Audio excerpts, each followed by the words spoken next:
नमस्कार, आप देख रहे हैं ओपन बुक भारत। नाजिरा में भयावह बाढ़, 50 से ज्यादा लोग लापता, 1800 बरामद। मुख्यमंत्री हेमंत बिस्व शर्मा ने बाढ़ शिविर का किया दौरा। असम के नाजिरा क्षेत्र में बाढ़ ने भयंकर रूप धारण कर लिया है। तेज बाढ़ में कई गांव पानी में डूब गए हैं। अब तक 50 से अधिक लोग लापता बताए जा रहे हैं, जबकि 18 लोगों के शव बाढ़ में बहकर बरामद किए जा चुके हैं। उधर दल लगातार राहत और बचाव कार्य में जुटे हुए, लापता लोगों की संख्या और बढ़ सकती है। मुख्यमंत्री का दौरा। इसी बीच असम के मुख्यमंत्री डॉक्टर हेमंत बिस्व शर्मा आज नाजिरा पहुंचे और चंडक बाढ़ राहत शिविर का निरीक्षण किया। शिविर में शरण लिए सैकड़ों बाढ़ पीड़ितों से उन्होंने मुलाकात की, उनकी समस्याएं सुनी। मुख्यमंत्री ने आश्वासन देते हुए कहा, इस संकट की घड़ी में सरकार बाढ़ पीड़ितों के साथ खड़ी है। खाना पीना, दवा और चिकित्सा सुविधाओं में कोई कमी नहीं रहने दी जाएगी। हर जरूरतमंद व्यक्ति को हर संभव मदद मुहैया कराई जाएगी। वर्तमान में चंडक राहत शिविर में सैकड़ों लोग आश्रय लिए हुए हैं। प्रशासन की ओर से व्यवस्थाएं की जा रही हैं, लेकिन पीड़ितों की ओर से पर्याप्त मदद न मिलने की शिकायतें लगातार सामने आ रही हैं।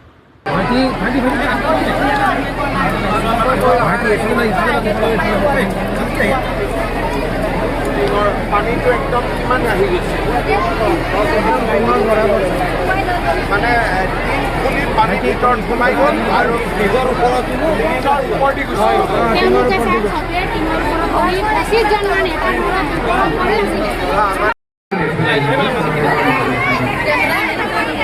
শ্ৰদ্ধা ৰাইজ, আজি আপোনালোকৰ দুখৰ সময়ত মই আপোনালোকৰ মাত দিবৰ কাৰণে আহিছোঁ, কাৰণ মোক অকণমান হ'লেও শান্তি পাব পাৰে।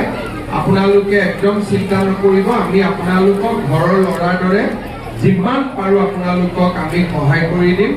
কেইটামান দিন পানীটো কমিব লাগিব, তাৰ কাৰণে অকণমান আপোনালোকৰ কষ্ট হ'ব, কিন্তু চৰকাৰৰ ফালৰ পৰা ঘৰৰ পৰা আদি কৰি কাগজ পত্ৰ, বাচন বৰ্তন, কাপোৰ কানি, গৰু ছাগলী সকলো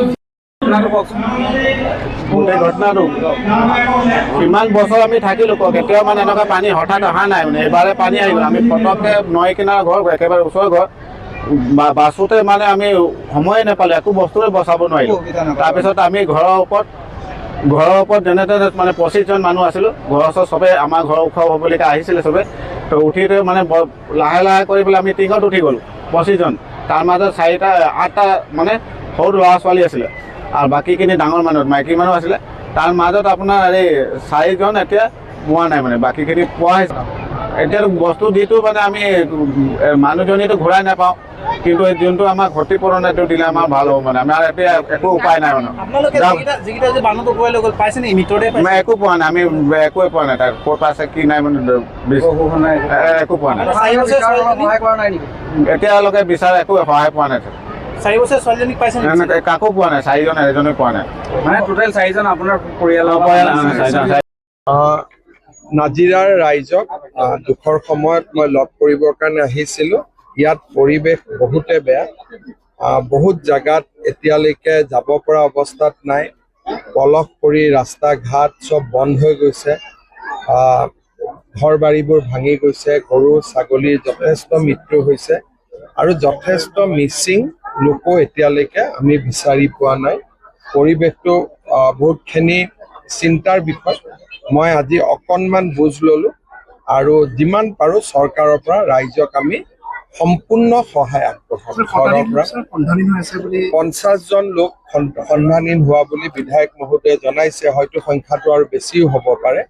আৰু এতিয়ালৈকে কিন্তু পানীটোতো নাগালেণ্ডৰ পৰা নামি আহিছে।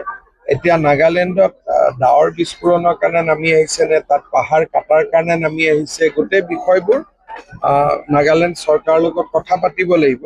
কিন্তু তেওঁলোকে ডাৱৰ বিস্ফোৰণ হোৱাৰ লগে লগে আমাক জনাইছিলে যে এটা ডাঙৰ ডাৱৰ বিস্ফোৰণ হৈছে, গতিকে নামনিত আপোনালোক সাৱধান হওক। কিন্তু 1-1.5 ঘণ্টা সময় পোৱা গৈছিলে। পোৱা আৰু হোৱাৰ মাজত 1-1.5 ঘণ্টা সময়। কেন্দ্ৰীয় চৰকাৰৰ পৰা সহায় কোনো অসুবিধা নাই। এতিয়া কেন্দ্ৰীয় চৰকাৰক আমি যি খোজো তাকে দিব, সেইটোলৈ কোনো সমস্যা নাই। সমস্যাটো আছে যে আমি কেনেকে এতিয়া গৈ পাওঁ মানুহখিনিৰ মাজত, এতিয়ালৈকে যাব পৰা নাই। গতিকে এই সময়ত কোনোবাই কমেণ্ট এটা দিয়াটো সহজ, কিন্তু প্ৰাকৃতিক যিটো অৱস্থা হৈছে সেইটোতো আপোনালোক নিজেও সাক্ষী হৈ আছে। গতিকে আমাক দোষ দিলে যদি ধৰক সমস্যাৰ সমাধান হয় বেলেগ কথা, আৰু কোনোবাই যদি গাফিলতি কৰিছে তাকো চোৱা যাব। কিন্তু আজি আটাইতকৈ ডাঙৰ সমস্যা হৈছে মানুহখিনিক সহায় কৰা। স্যাৰ ডিমু সমষ্টিৰ গড়গাঁও পঞ্চায়তো বহুত কোন সমষ্টিত ডিমু সমষ্টিৰ গড়গাঁও পঞ্চায়ত সুশান্ত আছে মোৰ লগত মই কথা পাতিম।